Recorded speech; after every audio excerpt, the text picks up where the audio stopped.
Hey guys, and welcome to a bit of a different video from my channel, and that is taking a look at an up and coming game. I've been given the massive opportunity by my.com to join in a very early alpha test for a brand new game, Cloud Pirates. The backstory behind this game is that 1,000 years ago, the world of Sarnaut was split by a cataclysmic event that broke up the world into a whole bunch of floating islands. Didn't take long before people started looting and plundering for treasure. These treasure hunters soon started grouping up, forming squadrons to protect each other, arming their ships in the process, and taking on other squadrons to try and take their loot and their share of the spoils. Now there's a pretty decent array of ships in the game to be able to do this in, originating from three main classes. You've got your lights, your mediums and your heavies. The lights, or light cruisers as they're called, are like the destroyers in World of Warships. Light, fast, manoeuvrable, while being small and hard to hit, but with extremely hard hitting primary weaponry. All ships come with two sets of basic weaponry, the broadside cannons and the frontal cannons. The frontal ones are by far the hardest hitting, with the broadsides there to provide heavy sustained fire.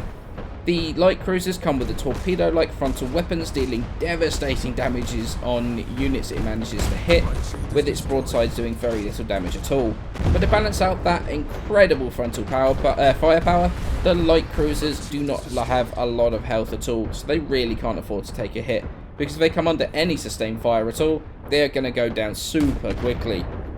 So the compromise between the light cruisers and the heavy ships, that's the medium cruisers. These things balance out firepower, manoeuvrability and survivability pretty well, to the extent where they actually split into a few different subsections of mediums. You have medium cruisers, which are more like smaller, more manoeuvrable battleships effectively. Decent firepower, decent survivability, it's a jack of all trades kind of ship. Or it splits into more specialist ships, like you've got the Vigilant, which is the heavy sniper with decent front firing guns. They have insane range but poor manoeuvrability on the ship. Or the Hammer support ship, designed to set down turrets of various types, doing things from firing missiles to healing friendly ships in its area, or even slowing any enemy ships. And that crowd control combined with healing, that's going to be needed when you're dealing with the largest ships of all, which are the battleships. Not hugely manoeuvrable while turning, obviously, but hitting like a ton of bricks when you do manage to bring the guns to bear. Able to sit and take a huge amount of punishment while dishing it out. A battleship is tough to take down, but that size makes it a perfect target for the torpedo launchers of the light cruisers. Now, like these types of games, the actual classes, they're indirectly balanced between each other. Naturally, the battleship is there to do a ton of damage, as well as to soak up a lot of damage, but its lack of manoeuvrability and lack of rear guns make it extremely susceptible to light cruisers and their torpedo launchers.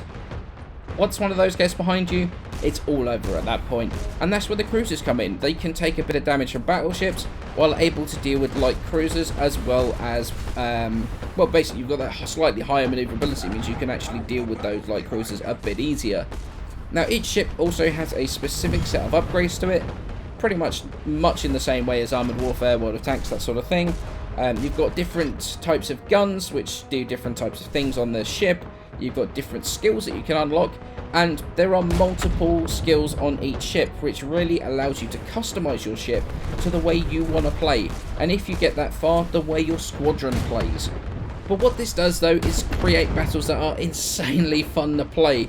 The indirect balancing of classes means that no matter what ship you're in, you can feel useful. But it's more than just that, the gameplay itself is so much fun. There's been 2 windows so far where I've been able to play the game. 3 hours of each, and I've played all 6 of those hours so far. It's really, really addicting and super fun. Like games like Armoured Warfare, World of Tanks, World of Warships, whatever. If you only have 15 minutes for a game and fancy just chilling out and shooting some stuff, this is a game that is fantastic for it. In terms of game modes though, we do seem to have Deathmatch, King of the Hill, Sector Control, and also an Escort mission, which was actually kind of fun, all of which play completely different to each other, and really mix up the feeling of the game depending on that game mode, since the tactics really do make a difference here. So far, I've tested out all 3 of the classes, and some of the specialist cruisers, and I feel like they've all got their own role so far, although personally I didn't like the Vigilant Sniper so far.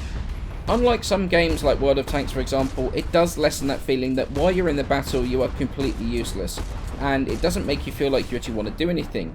But with the respawn feature, plus a lot of the manoeuvrability options like the boost for light cruisers, the warping around of larger vessels, the battles feel like non-stop action, so it's not frustrating if you die, because you can respawn and come back in again.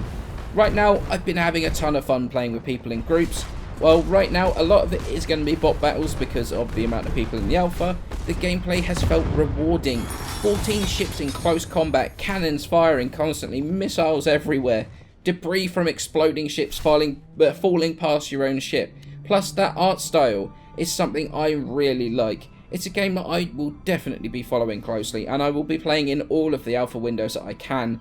The game, as far as I understand, it's going to be completely free to play, and although we know nothing of the monetization options yet, and I'm sure there will be some, as with every free to play, the other games from Micom have been fairly good with that sort of thing, and making them not pay to win.